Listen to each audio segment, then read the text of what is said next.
We're going to talk tonight about the very first teaching of the Buddha, and so I thought I'm going to try to breathe some new life into this new, old teaching.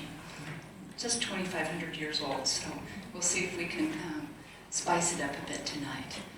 I'm going to begin, before I ring the bell as we normally do on Sunday morning, and I want to give some more detailed meditation instruction. We're going to try, there's many different kinds of meditation techniques, and we're going to use one that is from the Dzogchen tradition, which is the one that I primarily practice. And so I want to talk a little bit about it before I take you through it. You may be familiar with other types of meditation processes, and there's value and benefit to any of them, but none of them work if you don't practice. So we'll talk a little bit about setting a practice opportunity for each of us every day to try to get a little meditation in, even if it's just 5 minutes. So within the Dzogchen tradition, when we talk about meditation, it's really a very natural, it's actually called the comfy posture. So when you're sitting in your chair right now, your back is going to be fairly straight. You want to kind of take a moment and kind of work out the kinks.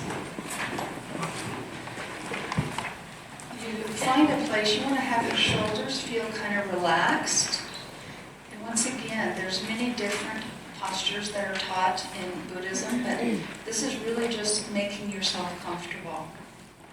Natural body, as it's described. It's helpful if you have your feet on the floor, or you can be cross-legged if you like. And you just sort of have that sense that you're sort of settled in. And during the meditation, as often happens, when we get very still, immediately our nose starts to itch. Or we need to scratch something. Or we feel like we need to move. And so, in this particular meditation practice, we're just trying to spend a few minutes with that and resist the urge to move abruptly. So if you feel like you need to scratch after about 5 minutes, I definitely don't want anyone's nose to fall off for lack of scratching. But try to avoid it and see what happens when you don't react to any particular sensation, because enabling our bodies to just simply be still, even if it sort of feels a little uncomfortable, is a very powerful part of the practice.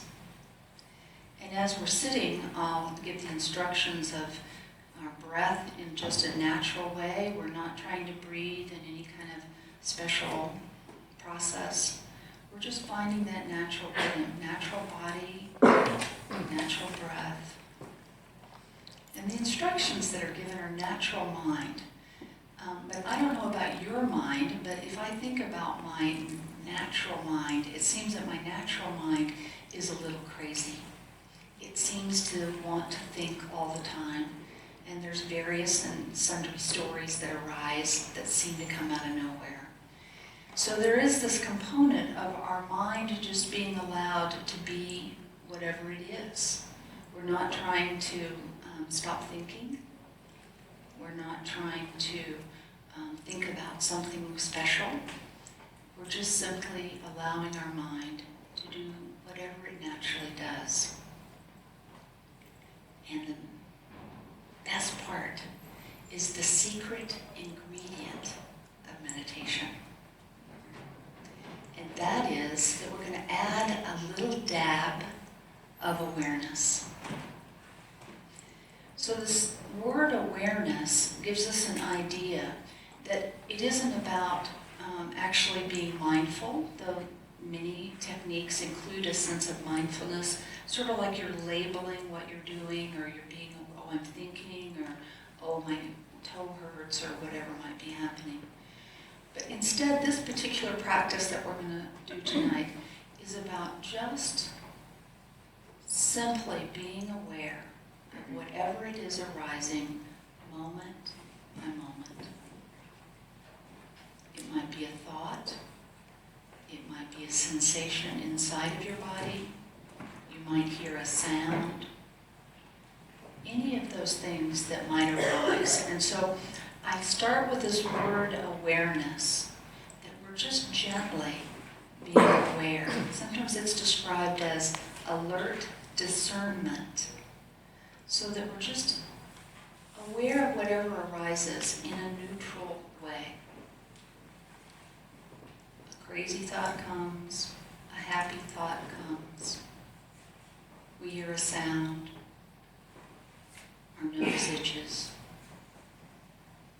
We're just aware. So there's a couple of adjectives that I add to this awareness in hopes that it might be a little helpful. And the first one is nowness awareness. And so when we talk about meditation, we're training our minds, our awareness to be in the moment. Now, now, now. So we're sort of adding a little bit of not being so concerned with the past or the future, which is a lot of thinking, because we're just sort of imagining, reflecting on what happened in the past or imagining what might happen in the future. We're actually teaching ourselves to be more fully present in each moment. So nowness, awareness, now, now, now. And the final piece of instruction is this adjective spacious. Spacious, nowness, awareness is this little bit of addition that we're adding to each moment. And the word spacious is very specifically used because in some techniques of meditation, you are going inside and you are just simply being aware of whatever is arising within you. So there is a type of practice where you close your eyes, you focus on what's happening inside of your body. But I'm going to encourage you to use this word spacious, because when we are fully present in the moment, we are actually able to be fully aware of not only what is happening internally, but also what is happening externally at the same time. So there's a practice that you can sort of have this sense of your awareness not only being inside of you, but also sort of spreading out. Like being aware of this room, aware of other people around you, aware of the sounds. And so you can sort of get a sense of that sense of spaciousness that starts to be experienced when we get out of the narrow awareness of just simply being aware of what is happening inside of us and pushing our awareness out to a broader perspective. So that's going to be the meditation we're going to practice tonight. And so shall we give it a whirl? So what we normally do on Sunday morning is we ring the bell 3 times. And you'll find in Buddhism, there's a lot of numbering of things. We're going to talk about the 4 Noble Truths tonight. We ring the bell 3 times. There's the 3 jewels of the Buddha, the Dharma, and the Sangha. And there's the 7 of this, and the 3 of that, and 5 of those, and the Eightfold Path, and blah. This was an oral tradition for 400 years. And so one of the ways they remembered was they kept numbering them. Oh, the 4 of this, I gotta remember these 4 things. So 3 seems to be a great number. Some would say it's sacred. It just seems like a good place to start. So as I ring the bell, you can even allow the sound and the vibration to bring you fully aware in this moment. So we'll talk a little bit later about some little tips and tricks for integrating a little bit of meditation into everyday life. But now I thought I'd dive right in and talk about the very first teaching that the Buddha gave in the 4 Noble Truths. The first, who was this guy? His name was Siddhartha Gautama, and he was born a prince in a kingdom that at the time, about 2,500 years ago, was what is now in northern India. And it is said that he lived the good life. Wine, women, song, got whatever he wanted. He had a great life. And yet somehow, when he realized that not everyone was living the same life, for him, he felt like something was missing. So he left. Now, as a side note, Buddha gets a bad rap in that Siddhartha was 29 years old and his wife had just had a son. And so he left them in the kingdom and went off to be in the woods in search of what was missing. And people were like, wait a minute, you know, he's a spiritual dude. Shouldn't he be back taking care of his wife and kid? So there wasn't any child support back 2,500 years ago, but she was well taken care of, and it was actually part of the culture in that time that if men were to give birth to a son, they were allowed to leave their wives and children with their family, as long as they were well taken care of, and go off and be spiritual seekers. So the good news is later on, his wife, his son, and his stepmother, his mother had died, all came back right outside of Bodh Gaya, where he eventually attained enlightenment. And there's this riverbed, and you can just sort of imagine that here is the place where Siddhartha was bathing in the river. And he was so weak from lack of eating that he almost drowned. And it's said that he barely was able to pull himself up onto the riverbank, fall over, and look up at the sky.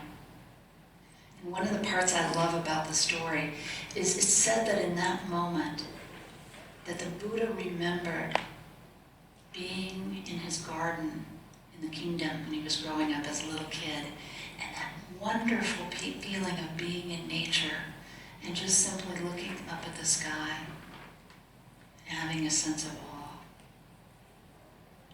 He said it was in that moment that a woman came by, Sujata, and she had some rice milk, and that was the moment that Siddhartha decided to give up asceticism and take this rice milk from a woman.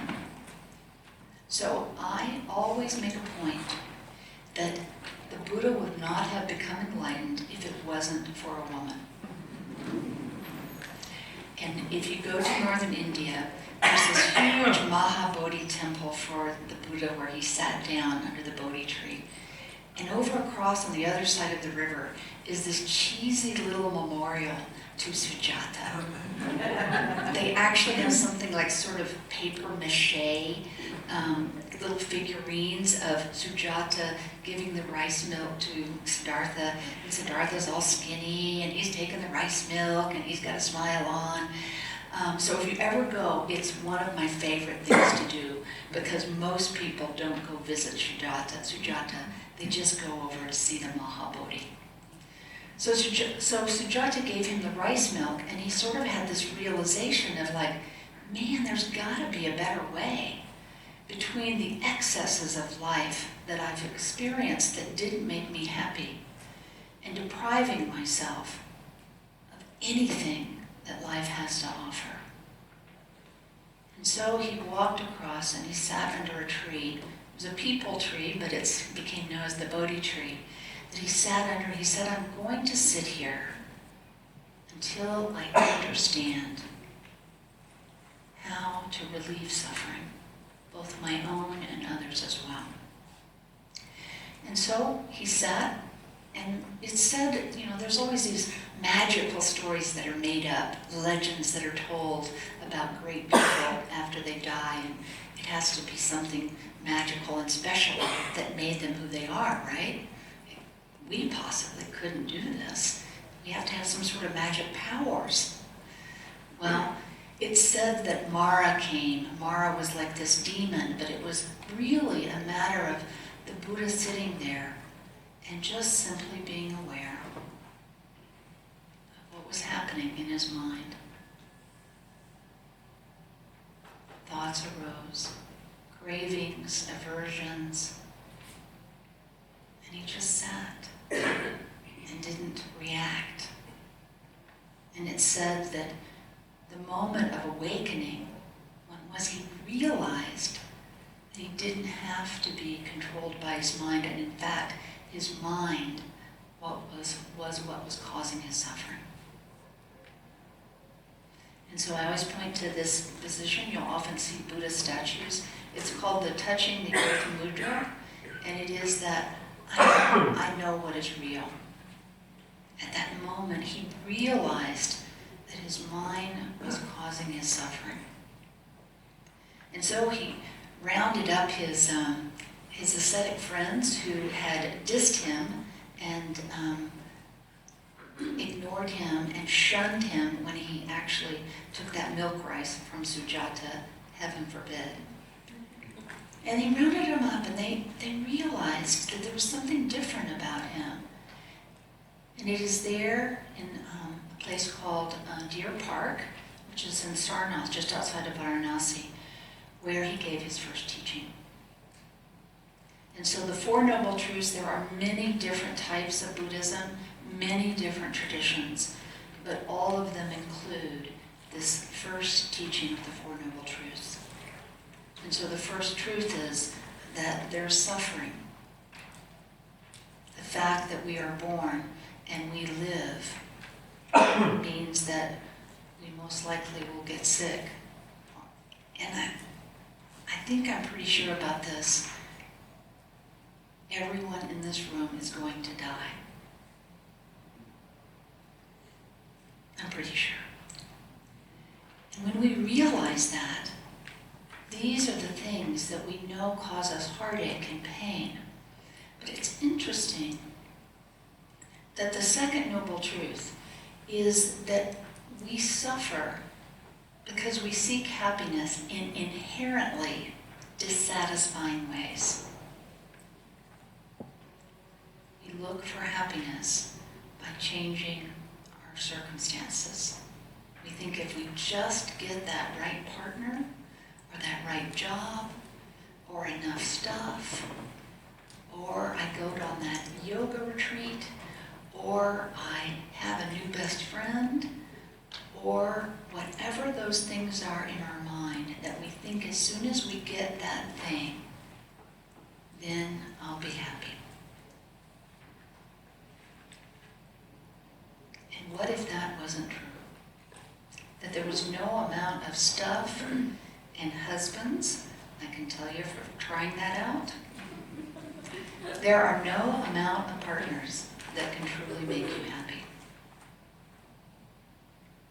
And this word suffering is actually in Pali the word dukha, D-U-K-K-H-A, and that's an important distinction because the word dukkha is described in a myriad of ways. Suffering may seem too strong when we talk about it, but I love the definition, the translation as dissatisfactoriness.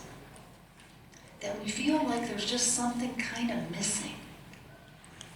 That there's just something that's just, if this one more thing had changed, that everything would be okay. And then when that thing changes, then there's another thing and another thing. And so the sense of dukkha is this sense that we are trying to be happy in inherently dissatisfying ways because we're trying to fix something. And so the third noble truth is that it doesn't have to be that way. It's called the cessation of dukkha. That we have this incredible power within us. One of the things I want to emphasize is the Buddha never claimed to be a god or even a teacher. He only said that he was awake. And that's what the Buddha means, is the awakened one. He always said that anything he did, he was nothing special. He was just a person, just like you and me. And that we all have within us the capability of awakening to the truth. And so I'm so encouraged by that we didn't have to be born in India.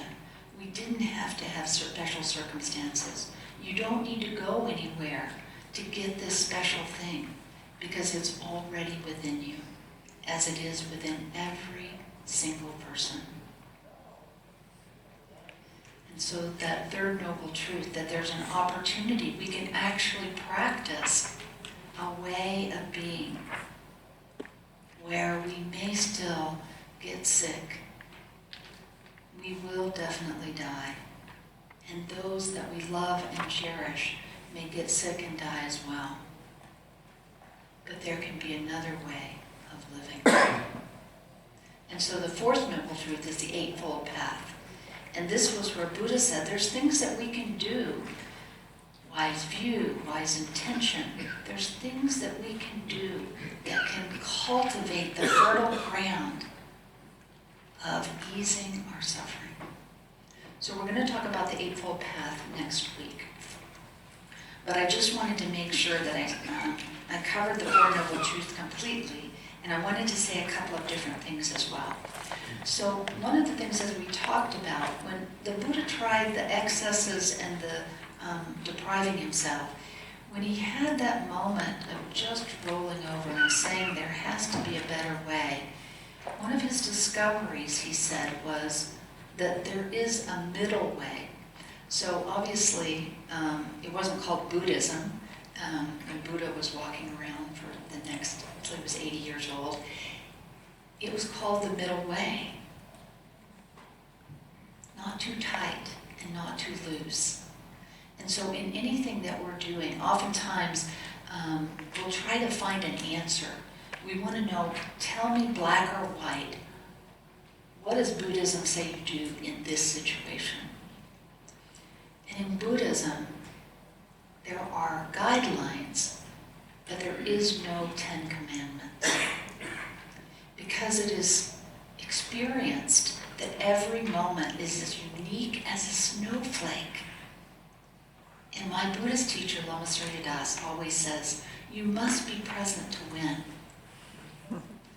If you are not fully present in the moment, you aren't going to be able to know what will create the most good and ease the most suffering in that exact moment.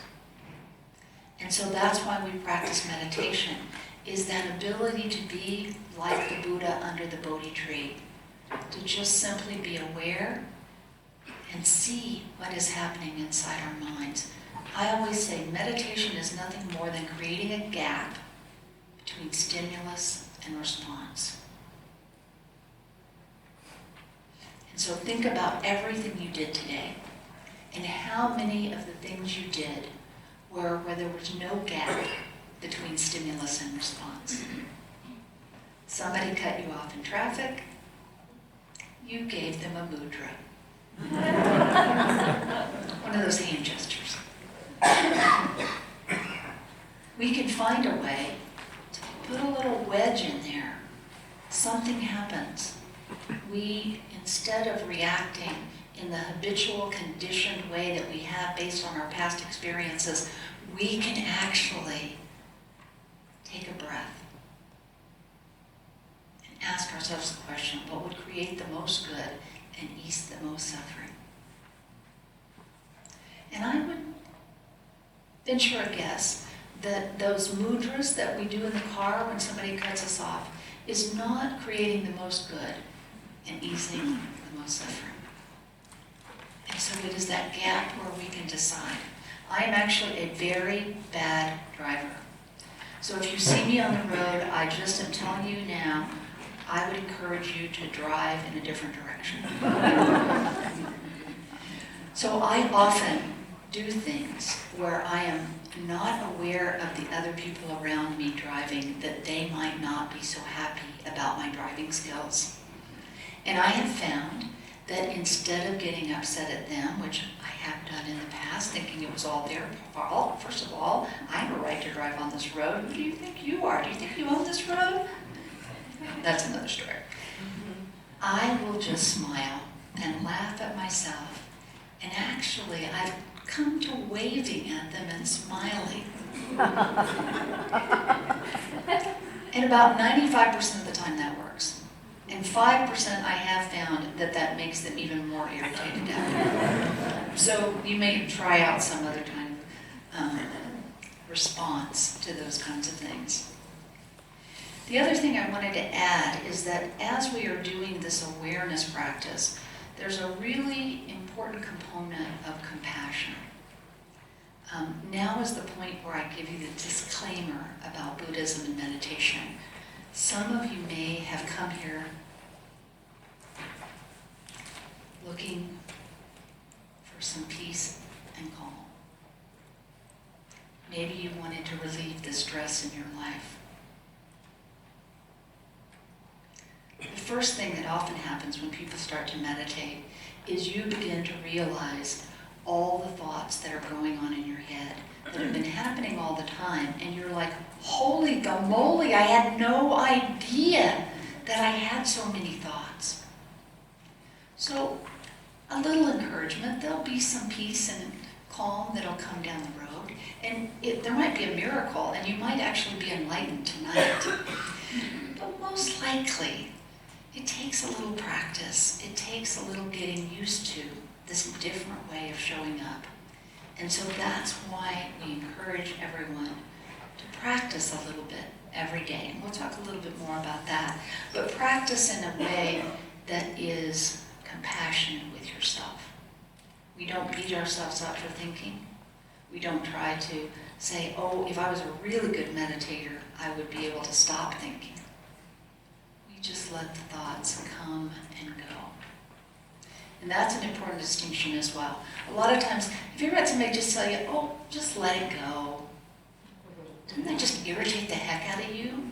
Like, usually when they're saying that, that's the moment at which you least want to let something go. You want to prove to that person that you're right, and they need to see that your position is the correct one. And if they would just understand that you need to not let it go, then they would understand. Or maybe that's just my experience. So we talk about letting things come and go. We're not trying to push anything away. We're not trying to hang on to anything.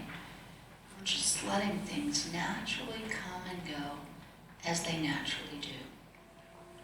So I always find it interesting. I want to talk just a little bit about meditation, is that there's a lot of misconceptions, like you got to do it first thing in the morning, you got to do it for a long time, you got to sit in the pretzel position, you got to do all these crazy things in order to make it work. And thank goodness for science, because science has found that as little as 5 to 10 minutes a day for 6 to 8 weeks actually starts to rewire your brain. So we can talk about how we can integrate meditation into everyday life. It's such a big component. Ironically, though, many traditions of Buddhism, lay people do not meditate. I would like to say that Buddhism did not fall prey to the various and sundry religious idiosyncrasies that have happened in some of the other things that you might be aware of. But unfortunately, when 2 or more of us are gathered in a religious context, politics, dysfunction, and general craziness will occur. And so in Buddhism, there are some traditions where lay people were not encouraged to meditate at all. They were simply encouraged to give merit, to give money to the monks and nuns. And quite frankly, mostly to the monks and not so much to the nuns. And that they would have a chance, maybe if they did a really good job in this lifetime, that maybe next lifetime they'd get to be enlightened. But reincarnation, even though it's talked about in some of the Buddhist texts and in many of the Buddhist traditions, reincarnation was actually a cultural norm at the time of the Buddha. And so there are 14 questions that the Buddha refused to answer because he felt like it didn't help your practice. And one of those is what happens after we die. So we can conjecture We might feel like we have an inkling, but we won't know for sure until it's too late to say. And so, it doesn't matter. It's not actually part of the original teachings of the Buddha. And so this idea of why do we as lay people need to meditate? I'm actually a monastic. I took my monastic vows, but I sort of operate half in the monastic world and half in the real world. And it's important that we try to incorporate this, from my perspective, because it is that which gives you the opportunity to recreate the experience that the Buddha had 2,500 years ago. It's a wonderful tradition in that, imagine the fact that for 2,500 years, every day, someone has awakened and meditated. These teachings have been refined, practiced, worked on, explored. And that is what the Buddha was talking about. It is not, Buddhism is more about behavior than it is about belief. And so as we have brought Buddhism to the West, there is this tradition of we all practice.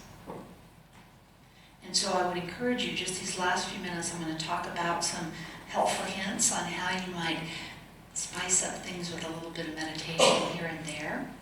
Like, what we just experienced, when you've had that flurry of activity of speaking with someone, and you sort of get all caught up in the moment and it feels different. And then to just take 5 minutes. I always say, slow your roll and just breathe. So some people will get up in the morning and do this. You might find that works for you. I think doing anything other than trying to drink a cup of tea is almost impossible in the morning. So I usually have to be a zombie for a while, and then I can sort of meditate. But you may be a morning person, or you might be an evening person, or you might be a middle of the day person. And so looking for ways that we can integrate meditation into any moment of any day. In my tradition, there's the standing in line meditation. If you find that you have to wait, instead of having that moment of opportunity for irritation, that somebody else went to the bank on the same day that you did. Oh, goody, a line. I've got some time to meditate. If you get stuck in traffic, time to take some breaths. I encourage you not to close your eyes if you're in the car and it's on. But another thing I find that is very helpful, and I actually encourage, there's all sorts of apps out there for meditation. Some people are very hip and cool on them, and I am personally not a fan. And its reason is that so many people will tell me, have you heard about this great app? It's got all these bells, literal bells, and whistles, and you can time it, you can find out who's meditating with you at the exact moment anywhere else in the world, and it's so awesome. And I said, how's that working for you? And about 90% of the people say, well, I haven't done it recently. Then it's probably not working very well. So what I do is I actually have a very cheap digital kitchen timer.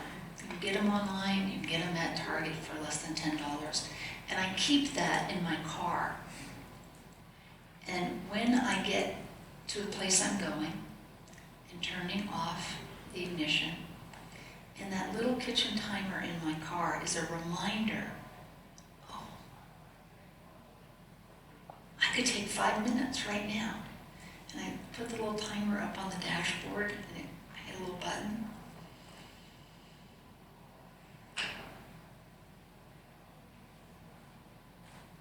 And I just sit.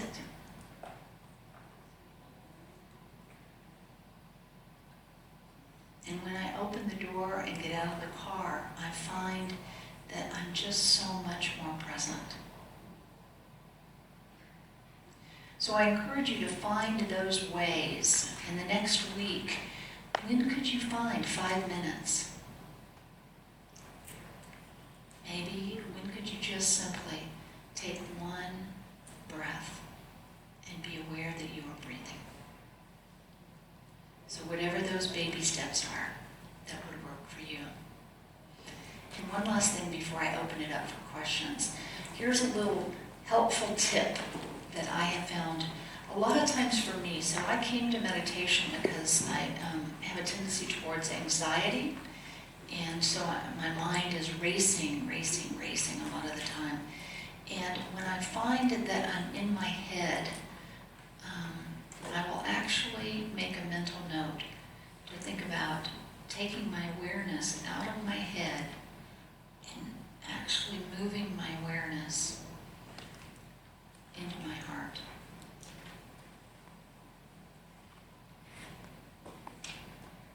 You can just do that right now as you're sitting here.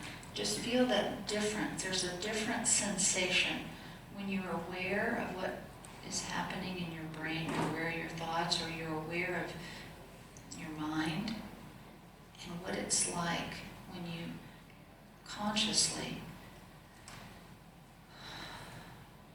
bring awareness into your heart.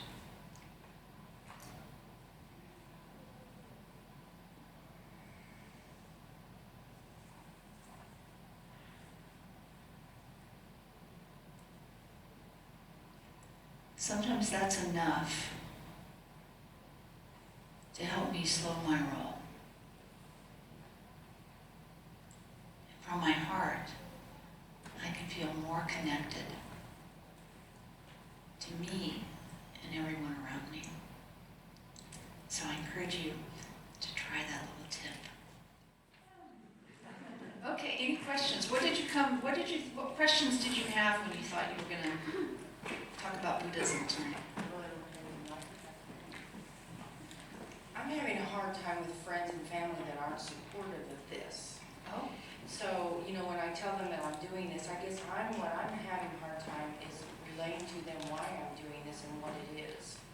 So, as and I've come about 10 times now, and I'm learning a lot, and it's done, for me internally, it's doing what I want it to do. It's about me. But I'm still not able to relay this to family and friends as to exactly what this is yet. And I know during the 6 weeks this is going to help, but I don't know. Is there a standard answer? I don't. So what do you tell your family and friends when you can't avoid the fact that you have to tell them that you're going to do something with Buddhism? Is that sort of let me ask you a clarifying question on that. What is their response? Are they just confused, or are they trying to... They consider it a religion, that I'm switching religion. Oh, that you're switching religions. Oh my gosh. Are they trying to save you as well? Yes. Oh, yes. Oh, yes. And you might be going to hell.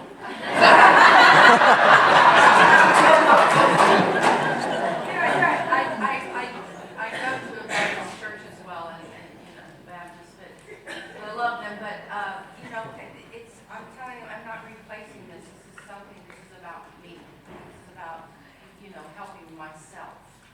And that is a really important point, and I'm glad you asked that question, because this is something that comes up fairly often, and it is that some people would think of Buddhism as a religion, but in fact, there's no conversion process.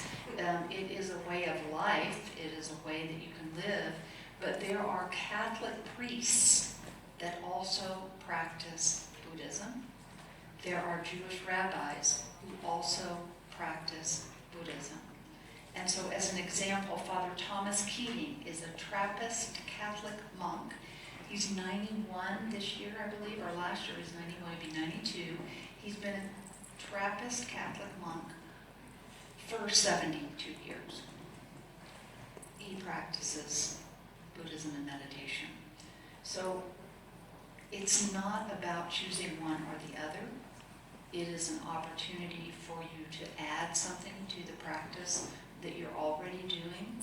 If you're finding that going to the Baptist church feeds you spiritually, that is fantastic.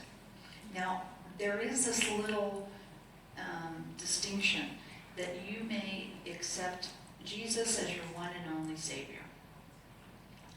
That's okay. Buddha didn't say, I have to be the only one.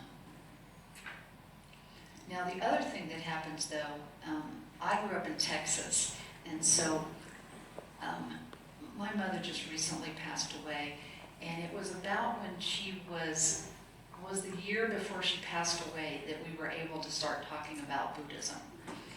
I had been practicing for about 30 years at that point, so I want to encourage you that this might be a slow process. But one of the things I think that helps sometimes, and that is if people have a different perspective, I always tell them, you know what, you might be right. I might be going to hell with you.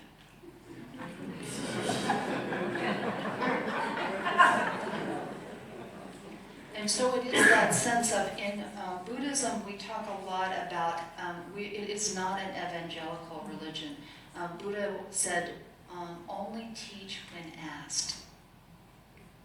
And so one of the things that it helps is that for myself, just simply my family seeing the transformation in my behavior and the way I interacted with them in a very different way, that enabled them to be okay with it in a way that me saying anything to them was never going to work. And quite frankly, there are some family members I have that are really still trying to save me. And who knows, maybe one of these days it'll work. But giving them that opportunity, truly, I don't know. They might be right.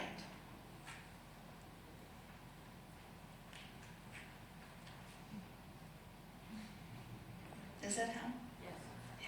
So thank you for asking that, because that comes up quite a bit. Any other questions?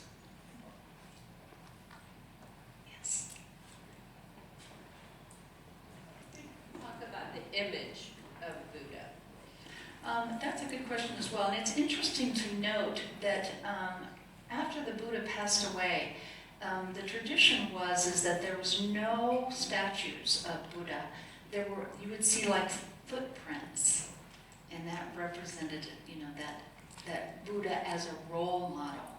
So we're inspired and we're encouraged by Buddha, once again, that he never claimed to be anything special, that we have that ability to do what he did. But it's interesting, when the Silk Road connected the East and the West, the Greeks actually their influence were the ones that began this creation of Buddhist paintings and Buddhist statues. So now you'll find that in all types, except there is Soto Zen in Japan, they don't accept any Buddhist pictures or paintings or statues at all. But in most of the other traditions, they include these representations of Buddha as a form of inspiration. Whenever I look at a statue of the Buddha, that inspires me. It reminds me that I have that ability to be awake. And so there's various different mudras that are done that you'll see. One of the other fascinating facts about Buddha statues, many times people ask me, who's that fat Buddha at the Chinese restaurant? That's actually Ho Tai. It's a Chinese character. But it is interesting that you can start to see the way that Buddha was represented in many different ways. Each country has a sort of different depiction. And he was pretty skinny when he is depicted in Indian and Nepalese and Tibetan Buddhist. He's pretty skinny in Thailand. And then as he gets further east, somehow he gained a lot of weight. And so you'll find many, many different depictions of the Buddha. And I just encourage people, if that works for you, have a little Buddha statue and have that be a reminder that I too can be awake, then that's just a tool that you can use. So Nima, I'm talking now, so when we fold our hands and bow to the Buddha statue, or I do, or we all do, does that mean we're worshiping Buddha? Pete, that is an excellent question. And of course the answer is no. So there actually, in full disclosure, there are some traditions of Buddhism where when people, once again, have been brought up in this way of thinking that lay people do not practice, monks and nuns practice, and lay people support the monks and nuns, many people would tell you there are actually some translations where they talk about Lord Buddha, and they're making offerings to Buddha, and so I would be remiss if I said they're not worshiping the Buddha, because they may be. But from the original teachings of the Buddha and what I have been taught is that, once again, we're bowing to this inspirational source. And when I bow here in front of everyone, I sort of have that reminder that we're all in this together. This sense that we are inseparably interconnected and interdependent. And we are all here. You may have come here by yourself, but the energy and the effect that it has from us being here, supporting each other on this path, is very powerful. So we bow to each other. We bow as a reminder of this innate Buddha nature, that innate wisdom and compassion within us. One last question we got time for. Anybody else? Something burning? Okay. And now that I'm enlightened. Oh, good. We at least have one enlightened person now. So, Literally, am I always connected? Am I always enlightened? Are you always enlightened? Yeah. So. That's a good question. There's different traditions say different things. So in the Theravadan tradition, and I try not to get into too much history and use too many Buddhisty words, but this will be helpful from this perspective. Right after the Buddha died, and then up until about 500 years from that, was the Theravadan, the teaching of the elders. And in that tradition, they kind of, I just about said something that I judged them. I was going to say they missed the boat. One of my best friends is Theravadan, so don't tell him I said that. They got it that Buddha ended up being fully enlightened, and that everybody else was an arhat, that you could get pretty much enlightened, but it was going to take a while. And then the Mahayanas came along, and they got this idea of, wait a minute, why am I just worried about being enlightened? Shouldn't I want everybody to be enlightened as well? So the idea of a bodhisattva, of not becoming enlightened until everyone, that we would always return again and again, if we believed in reincarnation, to support and encourage others in becoming enlightened. And then when Buddhism went to Tibet, there is the Vajrayana tradition. There's once again the third turning of the wheel, as they say. And in Vajrayana it said that we are already enlightened. We've just forgotten. And so we are temporarily deluded. There are obscurations. And when we are able, there's a beautiful in Dzogchen, when we're able to wipe the mirror clean, we're just realizing our innate Buddha nature that was there all along. So, yeah, we're all already enlightened. We just haven't figured it out yet. I like that perspective. Okay, so I'm going to keep us on time. First of all, I have to tell you, I'm so grateful that you are all here. It really is a group project. To have you all come and share your Tuesday evening with me means so much to me. It's just, I'm so passionate about this and what a difference it can make in each person's life. So thank you for that. So like I said, I'll be sending out the handouts. We'll have a video and a podcast. This Saturday night, if you're interested, we're going to be showing down in Temple Space, which is right next to Eden Alley. We have Buddhist movie night once a month, and it's the Buddha. Ray is our movie director, and we start about 6-ish. We'll start the movie at 6:30, and then we have time for discussion. So if you would like to watch the movie The Buddha, it was put on by PBS. It's a really wonderful film. It's kind of a good kind of overview about Buddha's life. And then secondly, we're going to have something called the Temple Buddhist Center Fair. We got some feedback. There's about 20 different events, activities, and classes that happen here every week or each month. And so it can be overwhelming to try to figure out how you navigate through all the different opportunities here. We have Soto Zen, we have Korean Zen, we have Vipassana, we have Tibetan Buddhism, we have Vietnamese Buddhism, all sorts of things to try out. So we're going to come up with this idea where on January the 31st, which is a Saturday from 2 to 4, we're having this, everybody's going to have a table for each of their different classes, events, or activities. I'm calling it Speed Dating for Buddhism. Come when you want to come, and then go to each table, spend as much time as you want. You get to talk to somebody who is facilitating. We have Buddhist on bikes. We have Buddhism brunch and books. We go to the Nelson Art Gallery once a month. There's just a myriad. We have a lot of volunteer programs. We've adopted Banneker Elementary in the Kansas City, Missouri School District. We feed the hungry over at St. Paul's. We have a prison Dharma program where we go and we do Buddhist services at 3 local area state prisons here. So all of that will be available to you from 2 to 4 on Saturday the 31st, if you would have any interest in that. It's a great way to kind of get plugged into the community here. Let's see what else. And then there will be book sales afterwards if you're interested in that. And then lastly, there is a suggested love offering. You can certainly give more if you like.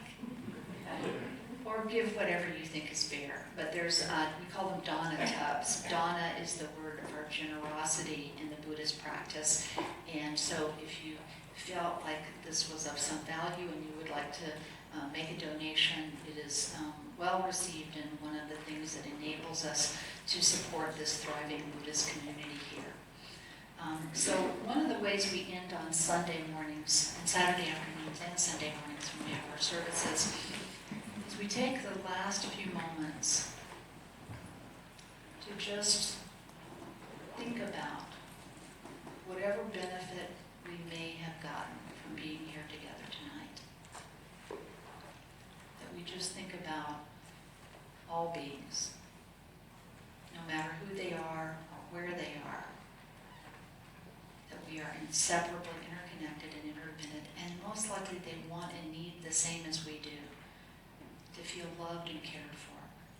And so we can look beyond actions, cultures, or whoever they might be, wherever they might be, and we just wish that we helped change the world tonight, if just a bit. And so we say a bodhicitta dedication, and next week I'll give you these words. Some of you I know this, and we'll say it 3 times. And it's just a sense of dedicating the benefit and wishing it to be for all beings. May the pure, brilliant sun of bodhicitta dawn in each and every heart and mind, dispelling the darkness of suffering and confusion, unstoppably until all are illumined and awakened. May the pure, brilliant sun of bodhicitta dawn in each and every heart and mind, dispelling the darkness of suffering and confusion, unstoppably until all are illumined and awakened. May the pure, brilliant sun of bodhicitta dawn in each and every heart and mind, dispelling the darkness of suffering and confusion, unstoppably until all